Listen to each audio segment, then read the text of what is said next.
is the last major of the year. Myself, Ben Raza, here with Jason Roslin. As always, we've made it. We are only, I don't get to say this practically ever, we're only 4.5 hours away from lock. So this is an actual live before lock. Yeah, it's insane. I was just thinking, I'm like, man, should we just come back on the air at 12:30 and do a half-hour show? But I'm not doing that. I'm gonna maybe get some sleep after this. I'm not really sure. We talked a little bit before we came on air. What are you gonna do? You gonna try and get some sleep as well and wake up when you wake up, or? Yeah, Chad was actually already pointing it out that I look like I'm a zombie, and I am. I'm exhausted.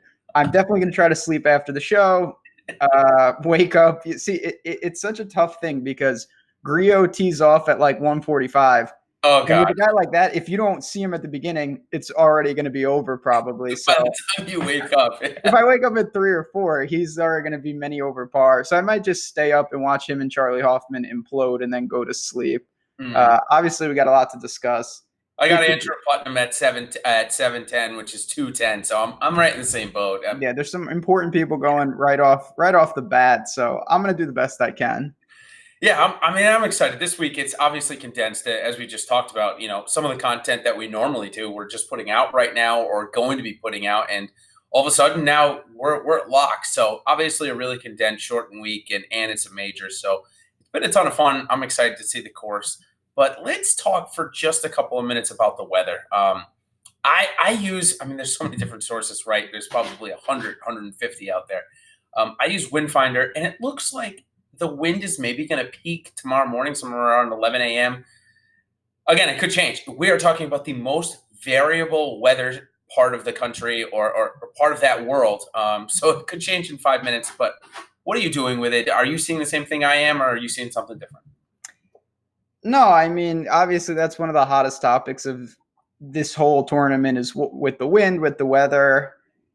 And listen, it's, I think everyone in the industry, including me, has been saying this all week, that it changes rapidly and it's going to continue. It's not like once it locks, we get that weather. I wish it worked like that. But unfortunately, 6 hours into this, if they move up these, right now, I think that if I had to pick, the back end tee times probably look the best, but a lot is going to change. Obviously, we can't predict the weekend, and there's going to be weather at some point. So you got to just build some tee time stacks and kind of let it fly.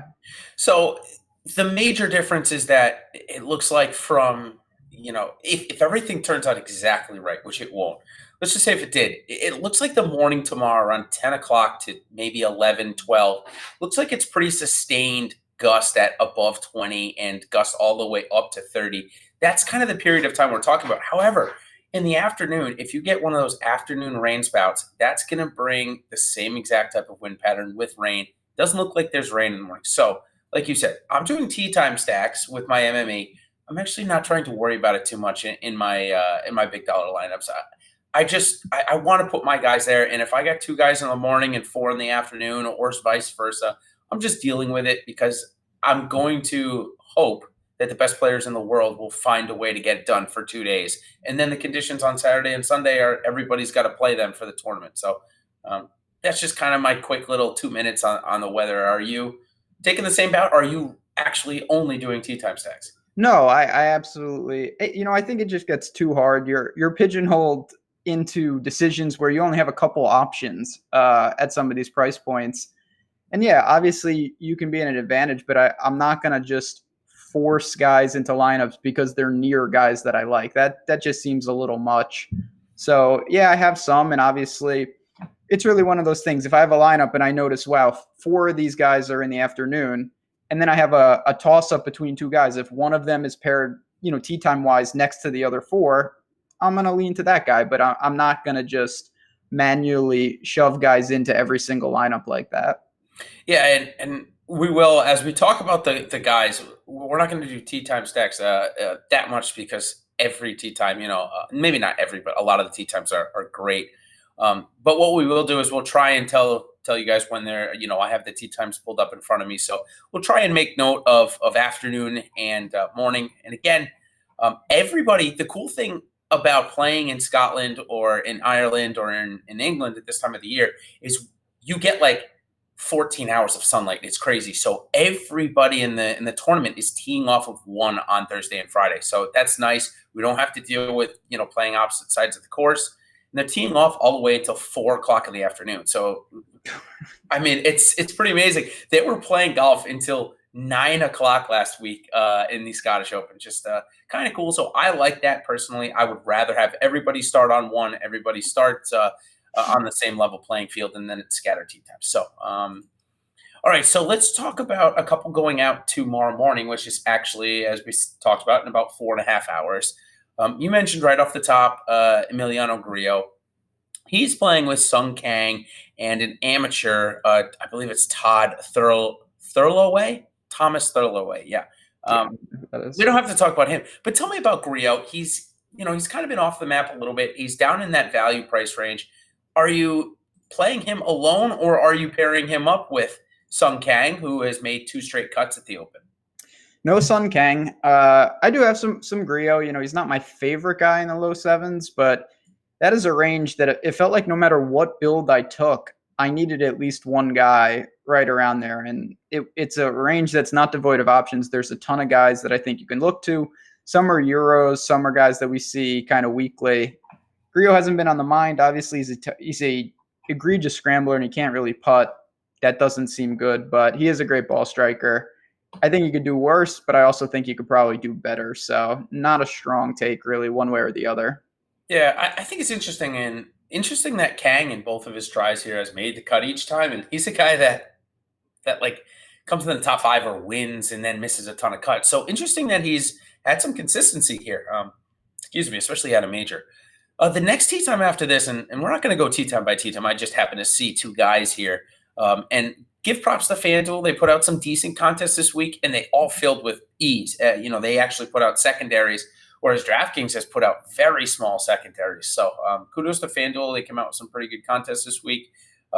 Looks like pretty good sizing. So the reason why I bring that up is the next 2 guys that are teeing off, Christian Benzenhuten and Andy Sullivan, both very cheap on FanDuel. Andy Sullivan's only $7,900 versus $7K price tag on DK.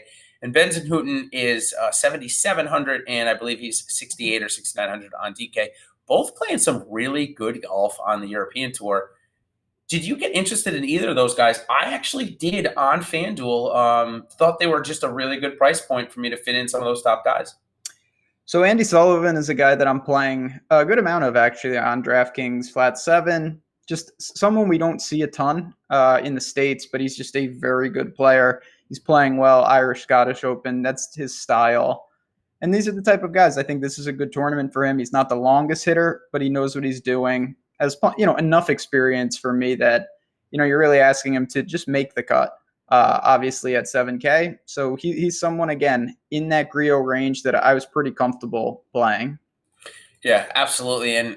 And just to speak about Andy Sullivan a little bit more, he has done his work this year ball striking. And if you don't have the European Tour stats, obviously we're only about 4 hours away, but still time to go ahead and become an Awesemo.com Plus member. Use the code British. You're going to get 50% off the package. So, you get everything that Ben and I do, plus all the stuff from Alex Awesemo Baker and all his projections. But what I've done this week is embedded all of the Euro Tour stats in the model.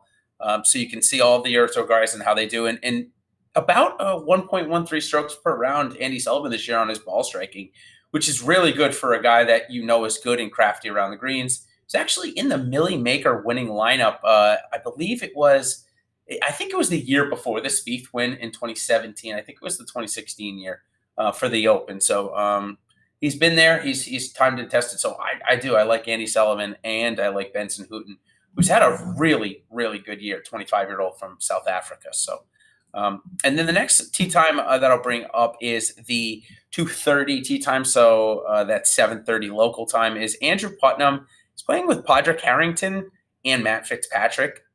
I absolutely love Putnam again this week. I'm banking on a 2-week form from him. We saw it at the earlier this year at the 2 Hawaii tournaments, and then again he did the 2-week thing again in the middle of the season. So banking on that. How about Fitzpatrick for you? I know you like to play him. Did you find yourself playing Putnam and Fitz, or just Fitz? Just Fitz. And it's a perfect segue.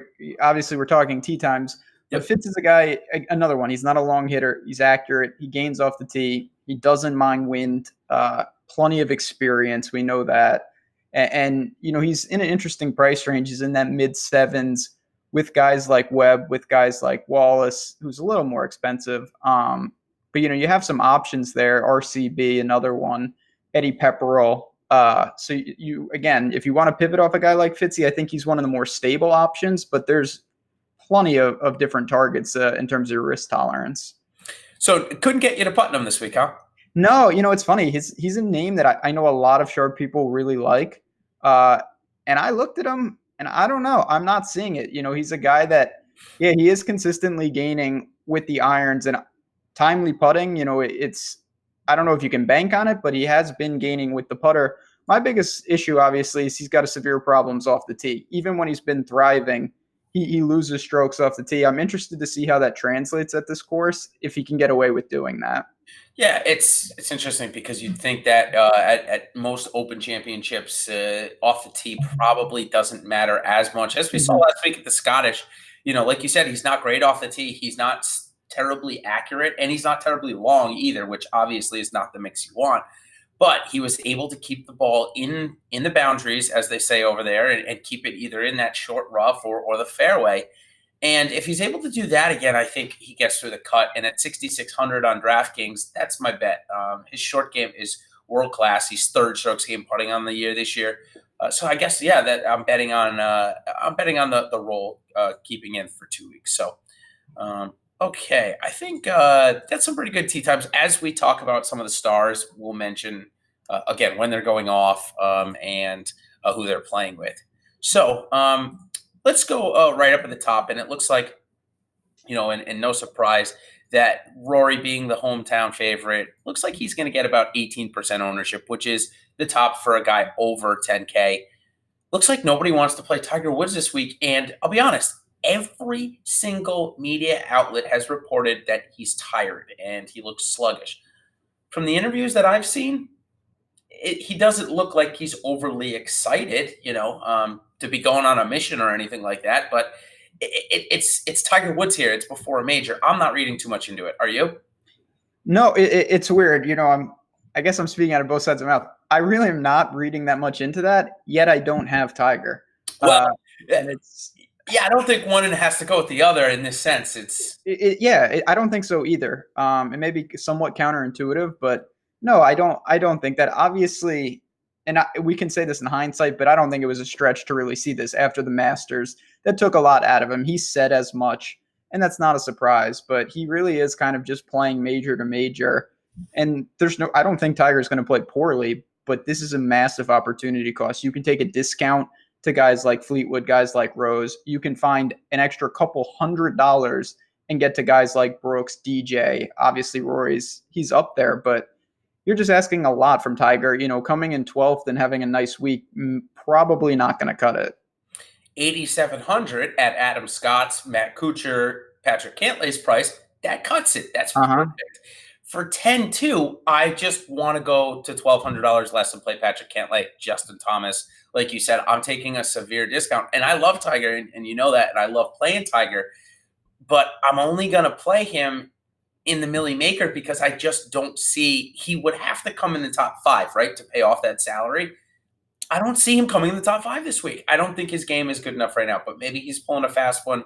And it's going to be the Tiger Brooks show on Sunday, like we saw, a couple of times last year. Please, God, no. Just veto.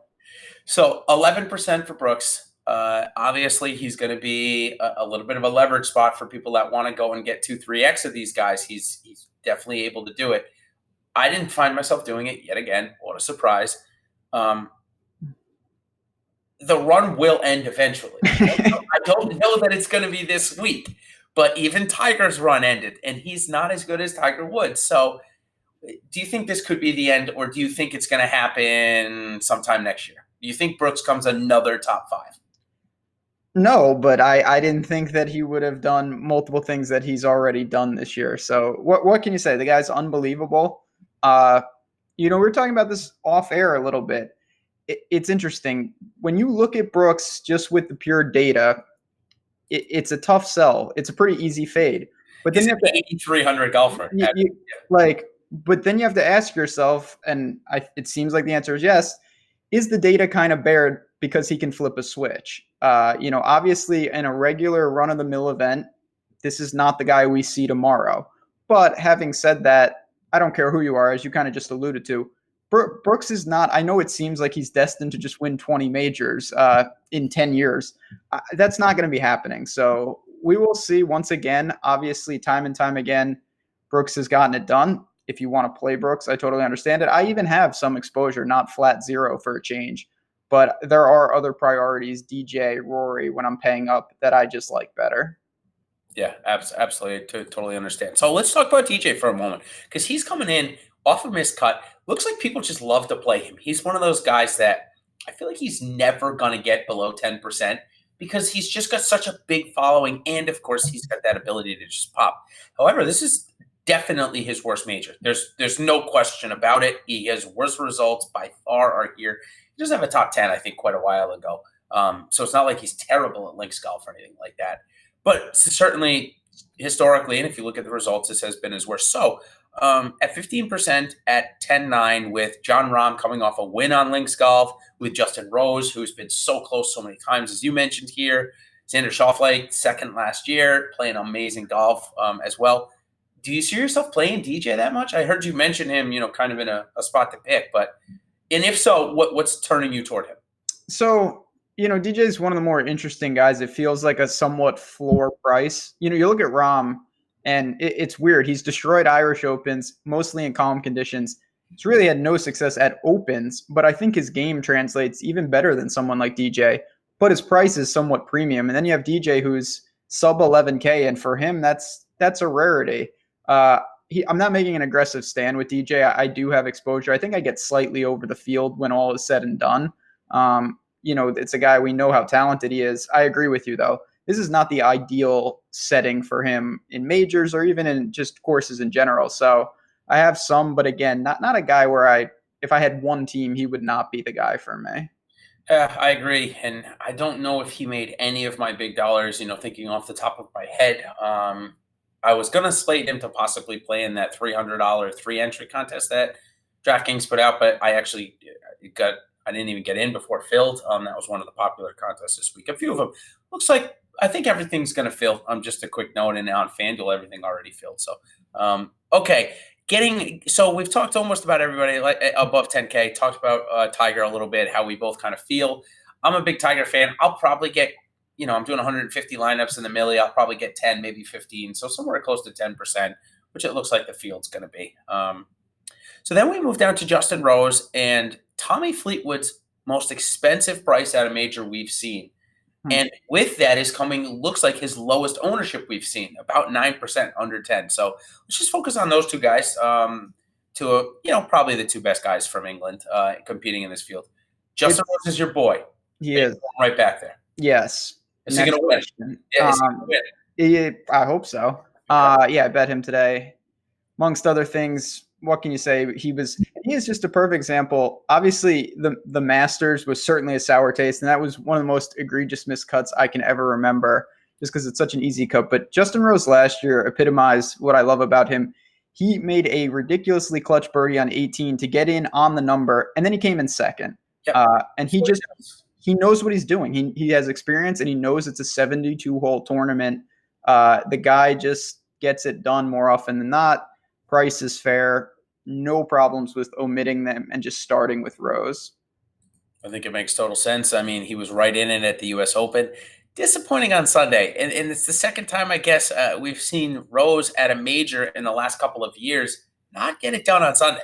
However, now betting him, of course, you might be a little upset about that, right? I won't take that away. However, a third-place finish at, I think he was 93 or 9,500 for the U.S. Open. That's money. That's what we're looking for. He was in the Millie Maker winning lineup. So that's the stuff that you're looking for.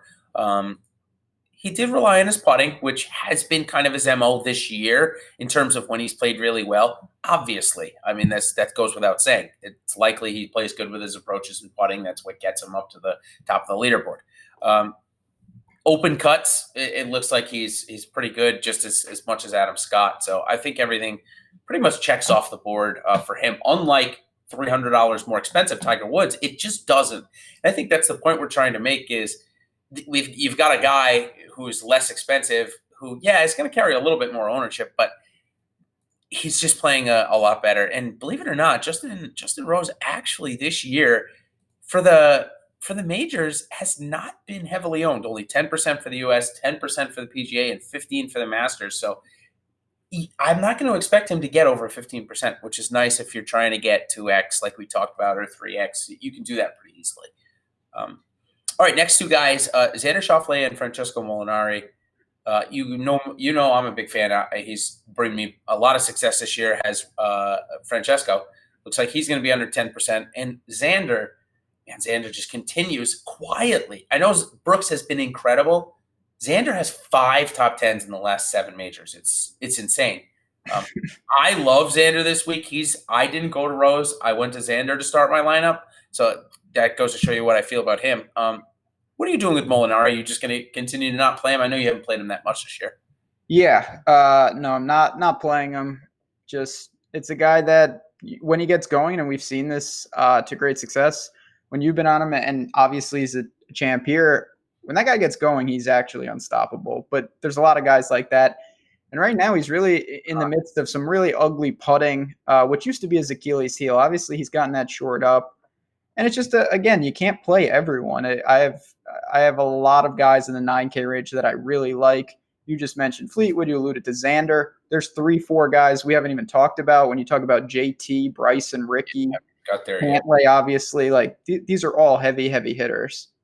So just to sew it up on Molinari here, since his win at the API, his strokes gained total is -0.1, -1.94, 0.6, -0.17, 2, and -0.15. So just goes to show you, it's just mediocre right now. It's for somebody that I would like to pay $8,200 for, $7,800 for. Which, if you go and look at the guys at $7,800, like Leishman, like Poulter, they have the exact same strokes gain stats for the most part. Maybe even a little bit better than Molinari. He's the defending champion, so I get it. Next 3 guys, really interesting. I'll say next 4 guys, even 5, even 6, if you want to go that far.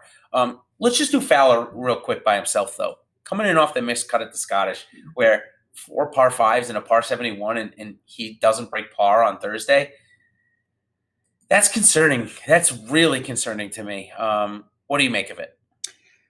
Well, I mean, it's going to be telling. I agree. This is a really interesting spot because Ricky, obviously, we know he has not won a major, but he is unbelievable in majors. He's one of the lowest aggregate to if you look at the cumulative scores, he's very consistent. He's been there a ton.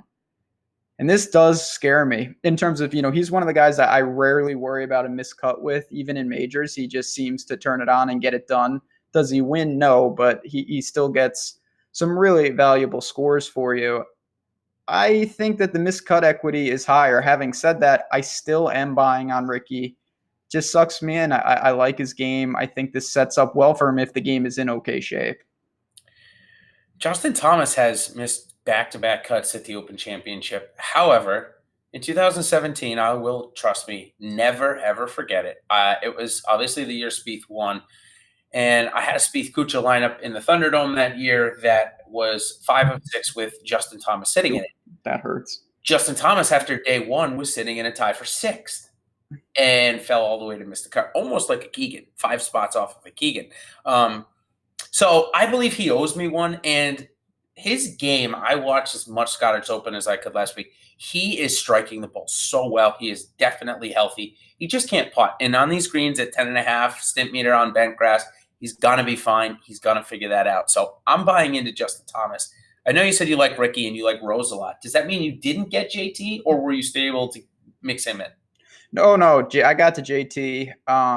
Again, not a huge stand. I really didn't get wildly aggressive at this point. These are guys I'm playing in the 20s in terms of percentages, so I'll take some leverage with him. You kind of summed it up nicely. He's healthy. The wrist is not an issue. He can't putt. That'll turn around. I have no worries about it. And this is a guy 9,100. I mean, I don't know how you don't see some value there with him. Next guy is the same thing. How and I'm gonna come out and say it. I have no problem saying it. How is Justin Thomas and Patrick Cantlay only $200 and $100 more than Jordan Spieth at this point? Granted, Spieth has put out a top 5 in a major. Obviously back at the PGA. His stats at the British Open are fantastic. He's got 3 top 10s and 5 tries. It hasn't missed a cut. I get it, but Patrick Cantlay, I believe, is possibly after this week going to be top 5 in the world after he wins. I think he's got a great chance to. I didn't even find myself playing Spieth that much because I would just spend the other $100 and get a guy that I believe has a really good chance to win, and I do not believe Spieth has a chance to win this week. No, neither did I. Chad is actually just talking about that, and it is true that Spieth is another one who, obviously, in majors, you look at the cumulative, even during the struggles, the guy, he has a knack for that. I'm not on him, though. Just can't pay that price. And as you just talked about, this 8K range is absolutely loaded. You have legitimately, just name after name where it's hard to find much, if at all, to say in the negative column for these guys. Absolutely, and interesting enough, just another tidbit on Spieth. I look to find as much information as I can that the reporters put out from the course. Actually switched irons and went to the Titleist T100s, which I don't even know if they've debuted yet, but he's going to play them this week. He had a big part in actually designing those, so I'm not really concerned about the club switch. He should be fine. What I am concerned about is, obviously I've made it clear that I do like Spieth, and I'm more pissed off at him right now just because of his antics have gotten even worse than they normally are. But somebody tweeted at me that he's having struggling pulling the trigger, like Kevin Na, struggling. That can't be good. That's really bad. Somebody also tweeted a picture out of him on the putting green, and there was his coach, Cameron McCormick, with him. Why is his coach in freaking Scotland or Northern Ireland with him? It's not good. So I'm not going to be playing him in any big dollars this week. I'll play him in some Millie Maker because if he ends up top 10ing, that's going to be good leverage. So, all right, we can move off him. Now we're going to get into some really chalky players, but they're chalky for a reason. Adam Scott, Matt Kuchar, Hideki Matsuyama, and Henrik Stenson. Let's talk about those 4 together, and then we'll substitute out Jason Day. Those 4 chalkiest guys on the slate. 4, throw in Cantlay there. Rate them for me 1 to 4. You could be playing all of them. I am. In big dollar contests, they're all in my big dollar player pool contest. What are you doing? All right? Give me the 4 real quick. Yeah. So Henrik Stenson, Adam Scott, Matt Kuchar, Hideki Matsuyama. Okay. Yeah. So it's such an interesting scenario because Day's not in there, and we'll get to him in a second. So Stenson and Decky would be kind of the 1-2 for me. Okay. Then the other 2 would follow. For you, or in a one-off, who would you pick there? Stenson. Yeah, it's tough right now, right? They're both playing really good from their irons. So okay. Yeah, the irons are incredible for both. Stenson, obviously, the putting is not great. We've seen he's done it. Obviously, he's got the Euro flair. But man, this is, again, you're splitting hairs. I think you're in a pretty good situation if you have a handful of these guys. They all set up very well. Scott Kuchar, do you find Kuchar to be just a tad overpriced? Kuchar's just a guy that, we've seen time and time again in majors. He's been wildly underpriced, and it's been kind of a plug and play. Now, I don't know if he's more accurately priced and it makes him feel overpriced, or maybe he truly is. He's a guy that I still think you can go to for cash and stability. But in tournaments, I really don't worry about, getting away from him if I want other guys priority-wise. Totally agree. I think it's such a great point. And I think Webb Simpson has kind of taken over that role now of an underpriced golfer at majors that you just feel is criminally underpriced. His ability to play in big tournaments should be priced a little higher. So interesting, great point about Matt Kuchar. Maybe he feels a little higher. Now let's talk about Jason Day. The reason why I didn't group him is because those 4 guys I just mentioned likely all come in at or over 20%. Jason Day is looking like he's going to come close to 10%. So good leverage there. Terrible week with his short game a couple of weeks ago. And I mean terrible. I think he lost 8 strokes short game. That will not happen this week for Jason Day. It seems like you're buying in a little bit? Absolutely.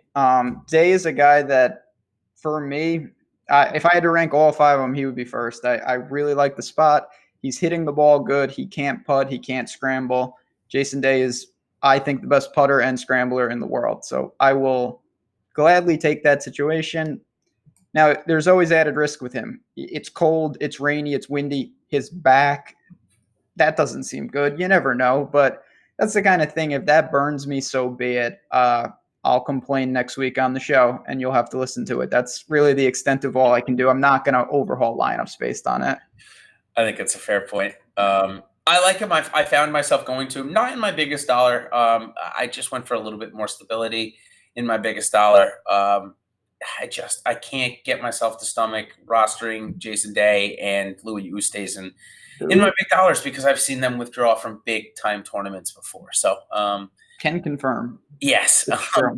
Paul Casey, Gary Woodland are two interesting spots because Paul Casey is a guy that normally comes in when he's 8,300 at well over 20%. People love to just plug and play. Gary Woodland coming off the career-defining win at the U.S. Open, and now his wife is bedridden, but still getting like 10% ownership. Is he a full fade for you? And what do you do with Paul Casey? Paul Casey's tough because I just said I liked legitimately 6 guys above him.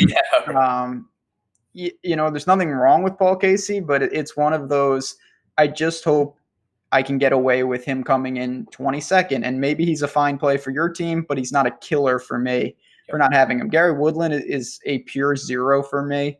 There's just other stuff going on. I don't care what anyone says. You win a major, it's very tough to continue to do that, especially if you're not a top player. He's a very good player, but he's not Brooks Rory style. It was his first major, and I think he's definitely got some years on Brooks. Actually, I could be wrong. They could be really close in age, but so don't quote me on that. I'm pretty much exactly in line there. So funny enough, though, I will say the last 2 guys we'll talk about are the only 2 other guys with Jordan Spieth that are going to be under 10% owned. Oh, and Molinari, of course, as well. And it's Matt Wallace and Louis Oosthuizen, who I mentioned before. Matt Wallace is finally getting the bump after we've seen him below 7,000 in the last couple of majors. So it's like he doesn't even get priced in the 7s. It's like either 6 or 8 for Matty Wallace, who's a hothead. Kind of under the rug hothead, gets mad at his caddy quite a bit. But we've seen him top 10 in majors already this year. So Matty Wallace in play for you, and how about Smooth Swing and Louis? So Matt Wallace is a guy, and Chad was talking about him. We've seen him, obviously, some really impressive results over here in big tournaments, obviously. I didn't get to him much, and it was just, again, more of a dead price range for me. I loaded up kind of above him, and then I needed just cheaper guys I couldn't get there. In the few chances that I did, I played Louis. I like to have some Louis exposure because as much as he burns people, we've seen this guy. I mean, he has a claret jug. He's got top finishes at majors. He's a great lotto-style player for big field tournaments. Top 5 at the U.S. Open, I believe, if I'm not mistaken. Yeah, he has a runner-up in all 4 majors. So he's like, in a bizarro world, Louis could have a career Grand Slam, and then they would have to liquidate the sport. Louis could have a career Grand Slam. Yeah, it was the 7th. I apologize. It was the 7th 5 weeks ago at the U.S. So not a top 5. Okay, so now comes an area that maybe a little bit of a snore fest for a couple of guys. And then it gets hot and heavy with some big-time chalk coming in the 75, 76, 7,400 range. Let's talk about the Irishman, though. The Northern Irishman first, Graham McDowell playing at home. DraftKings seems like they priced him up because of that narrative, don't you think? I think so, too. Which I guess, in tournament settings actually probably makes him more interesting. Mm-hmm. I ultimately, again, I didn't get there. Not a range. It's actually an interesting range. It's not one that I have a ton from, but you have Finau there. You have Sergio. Guys that I certainly looked at. Leishman, for me, is the obvious play there. What did you do? Did you find yourself taking the plunge with guys like Finau and Sergio who are not playing great? In what world would we have thought that a 7,800 Tony Finau at a major would be 9% over? It's insane. He spent a ton of time with his coach. They made it like super evident on the telecast. What was it? The 3M? Yeah, 3M 2 weeks ago. Tee to green came back, which is great. He switched his putter. He's got a new putter. It looked better. He matched the field. He actually he lost 0.02 off the tee. So that's probably what held him back maybe from a top 10. He came 23rd, but still put up 95 DraftKings points. Excuse me. So I went to Tony Finau. I'll just be honest with you. I said that I'd rather play him over Sergio Garcia, who literally made his first major cut in 8 tries at the U.S. Open last time, and just came in 7th at the Andalusia. But literally, that's his home course. He normally wins that tournament every time he steps in to play it. So, and he missed the cut at the BMW International Open the week before. I'm just not ready to buy into Sergio when I think Tony's a little closer. And then you can go down, to Leishman, who's playing a little better, and then Poulter and Simpson and Fitzpatrick are all playing better. So, I don't know. I found myself going to Tony in a couple of spots when we were up here. But if I could use the extra $200, I always came off of them. Yeah, I have some Finau just because I think there's scenarios with the course and other things where he could play well, but it's very hard to trust him. The game is not in great shape, and I don't think that this particular style of golf screams Tony Finau. So I'm with you. Obviously, Webb is going to be polarizing, 7,600. I get it. What say you with him? I used him in cash. I don't have that much in tournaments. Yeah, I used him in my cash game setting. Won't be playing him much in the Millie. I'm taking the exact same stance I took at the U.S. Open. And if he doesn't have a really good Friday, which he did, and it's not like we can, say, oh, shucks. He shot 2 over, 3 over on Thursday, so he was in jeopardy of missing the cut. He ended up getting through quite easily. And then he played not that great, and then he threw in a couple of eagles, and then that's just kind of what Webb does. So I'm going to take the same stance. I'm going to play him in cash. I'm going to fade him in tournaments and hope he comes out of the top 20. If he comes inside the top 20, then he's not quite a must play, but he's a guy that now you have to hope that either Fitzpatrick or Pepperell or Cabrera-Bello beat him. Somebody in his price range. Lastly, on McDowell, I'm actually happy and makes him more interested as well because DraftKings priced him up. I think if they priced him at 7,200, where he likely belongs in this field or maybe a little below, his ownership probably gets really high. So kudos to DraftKings for kind of checking that one out. So, okay, Webb, Fitzpatrick, Pepperell, Cabrera-Bello, 4 guys, all going to be pretty popular. We've talked about already. You playing all 4, and it's Simpson, you're already playing a cash, so you don't have to talk about him. Fitzpatrick, you playing him everywhere? Yeah, I have no problem with Fitzy. It's not a range that I got to, again, a ton. Yep. Him and RCB, I think just make fine plays. If you need someone there, I think you can go there and feel pretty good that they don't ruin the lineup. It's weird. And I maybe the guy that I think the jury's still out on is Patrick Reed. And I say that in the sense of I'm going to die on this sword this week. Yeah, I really like him as well. I think he sets up great. I think he's going to be sneaky popular. Other people seem to not think that, and we'll see. But Reed is a guy that he stood out immediately for the price. The more I dug, the more I like. Him and Ty Hatton, both 7,400 and in play for me. Yeah, I have a little problem with Ty Hatton's volatility. Yeah, he's playing with Peters. That's going to end dangerously poorly. Talk about crazy tee times. Oh, that's a fun one. I like Reed a lot. Reed was the first play that I went to. He was the first in my biggest lineup. I'm not going to give the lineup away, of course, because we don't want to breaking any rules. But he was the first guy in the lineup for me because of that price. We've seen him play really good in majors. We know how good his short game is. He hasn't lost strokes around the green in a long time. I think it's like 8 or 9 tournaments. His putter went a little cold, but it's not going to be cold this week at a major where he can be really aggressive that the greens are only 10.5.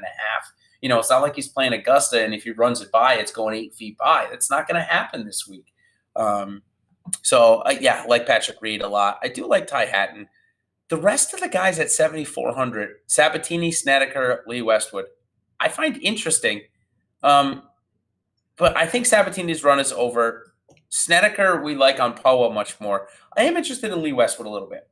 I have more than 0% Lee Westwood. I'll say that much. Okay. It's a guy, if there's one major, and it doesn't mean that this automatically works, but if there's one major where I think experience, and just look at the average ages, it's kind of slanted to guys who are a little older. It's that type of golf. Lee Westwood's had I mean, he was Ricky before Ricky. All the chances in the world. Not saying he wins, obviously, but I think he can play just fine here. Gut it out. Just don't, his putter can be very, very bad at times. So we'll have to keep an eye on that, but no problem with that. Really, really bad. Not good. It's funny. Next guy that I think is interesting, could be in play. Haotong Li, he wasn't the guy that I thought of, but I saw his name. Haotong Li got that top 5 in 2016, I think it was, and eclipsed one of my buddies, Matt Smith. It was in first in the Millie Maker, and Haotong Li's ridiculous late run pushed him back to second. I'm sure heartbreaking. I'm sure there's plenty of those stories out there. But what do you make of Haotong Li? Not really good form, but we know he can pop. So you playing him at all? Usually Haotong Li's always the guy that people ask about, and I never play him. Yeah. I actually have some exposure this week, and we saw him go absolutely bananas. And he's got some pedigree. He's played in some big tournaments, but at the Open, a couple years, couple nice results. I think he can play just fine here. He doesn't come in rock solid, but he's doing enough for me where I feel comfortable at 73. Him and Thunder Bear are just kind of sitting there. Yeah, I was just about to say, with the announcement of Thor 4 is going to be written and directed by that solid director. I can't pronounce his name. We got to talk about Thunder Bear for a second. Do you think he's in play? Yeah. I mean, if you want to take a flyer, I didn't get to him. He's someone that can score. He's got some big finishes. There's a lot of Euro guys like that. Obviously, Thomas Peters is another one where it can go really bad, but we see these people break through. They can top 10 a major. They've done it. They're going to continue to do it. It's just when they don't, they can shoot, a massive, gigantic score. There's safer options there, but you can't doubt that upside. So Alex Noren's that guy, 17, 6, and 46 at the Open. So obviously he likes this style of golf, but it's been pretty bad. However, at the U.S. Open, ball striking looked really good. Like gained 1.4 strokes per round. So that's pretty darn good. Around the green, putting looked terrible. So I take it you're not buying back in. I mean, Noren to me is just, it's a tough sell. This is when I think about what Noren is good at or was good at it, it's this. Should be a perfect thing. So again, it's a guy that I think if you want to go to that skill set or you want to bank on that, you can make a case. But there's been so many times where I've backed Noren and it just has not panned out this year. I have cooled on him quite a bit. Can we just move right past Jason Kokrak, or do you want to? Yes. Okay. I mean, if you want to play him, that's fine. Just don't expect to have a 6 of 6. Came 20th at the Irish Open 2 weeks ago. He's a guy that you and I like to play. He's very good off the tee. Too streaky with his irons, probably for you and I to really like. Abraham Answer. Yeah, Answer's. He's an interesting. Normally, would be a guy I really wouldn't look to in a major, honestly, or even on the links side. Yeah. But I do think his ability to drive the ball could be pertinent here. You're right. He's streaky. You're going to need to get the good answer, obviously. There's no doubt about that. But I did find myself in a couple jams, and I went to him over some guys, Ches, ZJ, where, they may have a little more stability. But I was intrigued, actually, by Answer with his off-the-tee game. I don't hate that play. I don't either, and I like the fact that he definitely put himself, again, I think he had the first-round lead or was in the top 10 or top 5 at the Irish. So obviously has some ability to play the links. A lot of guys here right at the 7K. So a lot, yep. We're going to spend a couple of minutes here. So you just mentioned Ches Reavie, and we saw the implosion at the Rocket Mortgage, the week after the Travelers win. It's had 2 weeks to go. I'm not quite buying back in. He's a form golfer, like we talked about with Molinari before. It's similar. And now that train kind of got derailed, I can't jump back in until I see that rain pick back up. How about you? Nah, get Ches out of here. I'm done with that guy. I just don't really see it. It feels like a fringe cash play. I talk about that's the ZJ move where it's like, yeah, maybe he's fine, but at the same time, I'm not going to mess around with that. There's other players, and you just talked about this.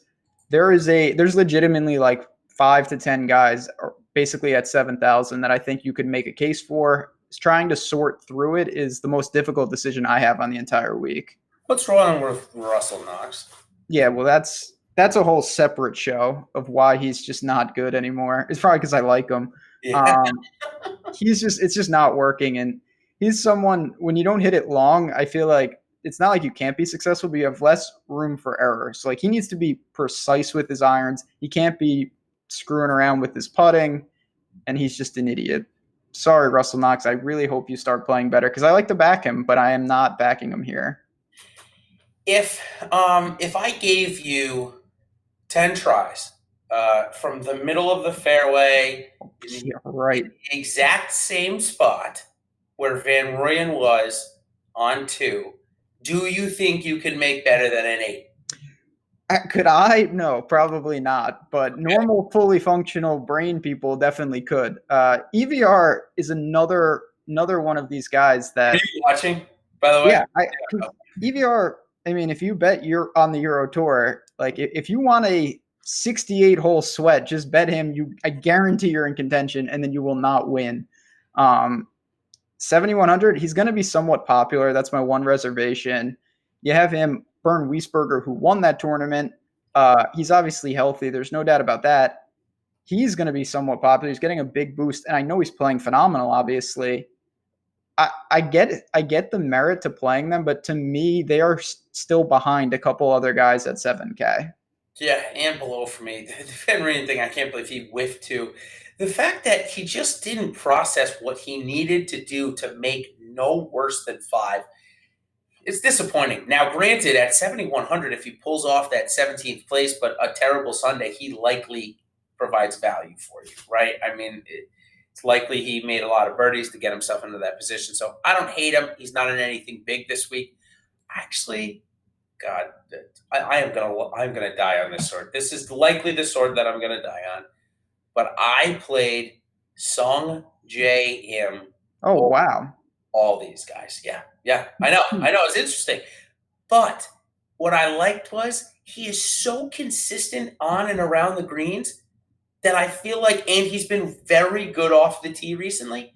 I feel like I just want him to get through the cut, and he's going to make a move either on Saturday or Sunday and get me that top 30, top 25 that I need from this 7K range. And maybe I get lucky and he has, one of the best tournaments of his year, and he gets into the top 15, and he's going to be, 2% owned, 3%? He's not going to be highly owned at all. Interesting. I did not think you would go there. He's a quality player. Obviously, all these guys have distinct red flags. His would be he has barely any major experience, let alone success. Doesn't mean he can't do it. Benny On is there for me, as you know, as Chat just pointed out. We'll see what Benny On does come Sunday. But I just hope he can get there at this point. Make his putts. He's a great ball striker. We know how it goes with him. The guy I wanted to ask you about is a European guy, and it's Lorenzo Vera, the Frenchman. He's playing really well. I found myself pretty drawn to him in the 7K range. Did you get there? Yeah, I did. And I actually did battle between Lorenzo Vera and Sung J M. And I guess I just went to what I believe to be a more quality golfer in Sung J M, I guess maybe for long term. But this isn't long term, right? This is 4 days. Here's what I'll say about Lorenzo Vera. He's gaining strokes on all 4 facets of his game. Now it's against Euro Tour, but still. Good putter, getting 3/10 of a stroke, 3/4 of a stroke around the green, half a stroke off the tee, a quarter, approach a quarter. So he's so consistent that you got to believe he's going to be fighting for a cut. This is only his second British Open, so it's only his second major or third that he's played in. I found myself playing him maybe more of a cash game setting. For me, maybe some of those contests that you're looking to just put 6 of 6 guys to get through the cut. I'd use him there. I think Sung J M has more upside, but I could be totally wrong here. There's also a couple again, I do like Lorenzo Vera. He's in the player pool. I just think that there's probably a little bit more upside with Hanan and Andy Sullivan and Thomas Pieters, but you're getting tremendous more volatility with Thomas Pieters. Let's come out and say that right away. Oh, yeah. This is where we're going. My boy, Thomas Pieters, what can you say? I think he's a phenomenal Millie type of play. Yes. He can go crazy low. We've seen it in majors. You can also YouTube him. He breaks clubs in different ways, different knees, head, shoulders. The guy is a dangerous man, and it can go sour in a hurry with him. So I think you know what you're getting into. Chad was just mentioning like guys like EVR, Sullivan, Lorenzo Vera. I think they're a lot safer. But then for me, someone like Peters has more upside than anyone. So obviously, what you want to do, you want to try to find a nice healthy balance of that, or make the guy that fits the right tournament specific lineup. If you're going for pure upside, I lean to the crazy wild men. If you say I have 5 guys that I love, just want this guy to make the cut, I think you can go to guys, that's more of a Sungjae Im type. Lorenzo Vera type. Yeah, Lorenzo Vera for me. I've gotten the most questions that I've gotten this week is a guy at 6,900 who was just 10,200, who is playing very good right now, but I just couldn't play him in the big dollars, and it's Joaquin, the amateur Chilean Neiman. He's not the amateur. We just joked about that from the period of time where I'm going to count, it was a 7-week stretch where he lost over a stroke putting in like 5 of 7, and it was god awful. However, it's been much better now. So, did you find yourself playing him in a similar scenario where it was like, okay, cash game setting, I went to Lorenzo Vera, tournament, I'm going to the Neiman Peters, or what's your stance on Neiman? So Neiman is interesting. He's another one though for me. I worry a little bit about what type of tournament this is. His lack of experience in a major. If I was gonna do that, I would play Aaron Wise. I just think Aaron Wise is a little more ready. Neiman is a guy long term I think is going to be a factor in majors. I really like his game. He's only 20. I know he seems older. Just not this week for me. If I had to do it, I would just play Wise. Obviously, Billy Ho is there. He's kind of in a different bucket. Nah, Wave. Get out. Go back to the Gators. Next. Okay, fair enough. Next Get out, Billy Ho. He's the one that, if the conditions get bad, he's going to put his hat on backwards and he's going to play terrible, and it's going to be fun to watch. Form's just, it's decent. I mean, he relied on his putter at the 3M, although approach was also good. What did he come in 4th there, right? If I'm not mistaken. Oh, no, that's Hadwin. Jeez, good thing. I'm like, no way Billy Horschel could play that good. It was Hadwin that I was looking at. I apologize. 1 second. There we go. Okay. Relied on his putting at the Rocket Mortgage where he came in 17th. Everything else looked okay like it normally does.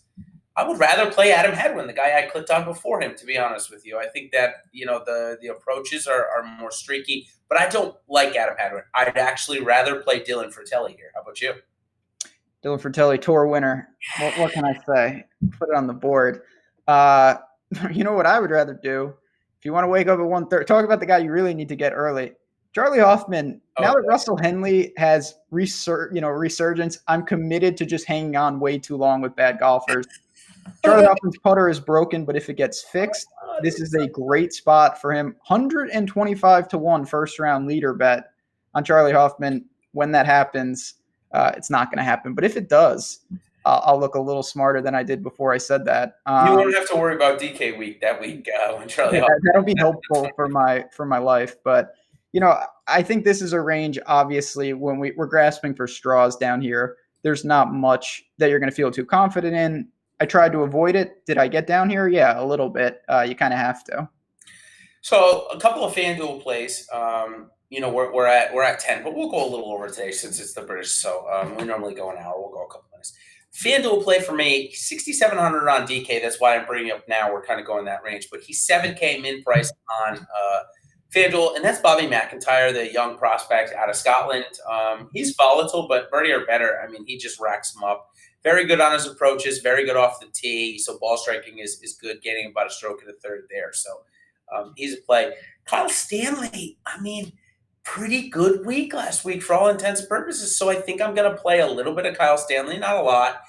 Here's a guy, though, that we got to talk about for a minute. Jazz Janawatana. He is lighting it up no matter where he plays, whether it's the PGA Championship, the Korean Tour, the Asian Tour, the European Tour. It doesn't matter. I think I just got to play him. People are going to – obviously it's not going to be popular, but people are going to play him, and I see it. The guy is I mean, he showed it on a stage already, which I never saw coming, obviously. He hung in at the US Open. Yeah, Sunday when it was playing actually impossible, he struggled, but so did a lot of guys. I don't hold that against him at all. If anything, I was more impressed. So if you want to go to him, I see the merit there. Chat just brought this up. I think it's a really sharp call by Gavin. Good job. Ryan Palmer, 6,500. No problem with that. Lucas Glover also there if you want two guys that were used to tilting more in like Texas and stuff, but they made the trek. So I could get down with a little Ryan Palmer. Yeah, I already mentioned Andrew Putnam at the top, and I'll just say one more quick thing about Putnam. We're on 6 straight tournaments where we've gained strokes on the approach, so that's the consistency I want if I'm going to roster a guy down here. That's what I'm looking for. It hasn't been that way with the off the tee, as you mentioned. It's actually quite the opposite, so that's what I'm a little worried about. Langoski is another European guy that had a good week last week. Man. I guess I'm more apt to play Glover this week than I am last week when he gets an albatross. Yeah, of course he does. Why wouldn't he? Breaks the slate. Just crushed me. I like Christian Benzenhuten a little bit more, I guess. I don't know why. I probably shouldn't. I probably should go to Glover, but I'm not. I like him at 6,500.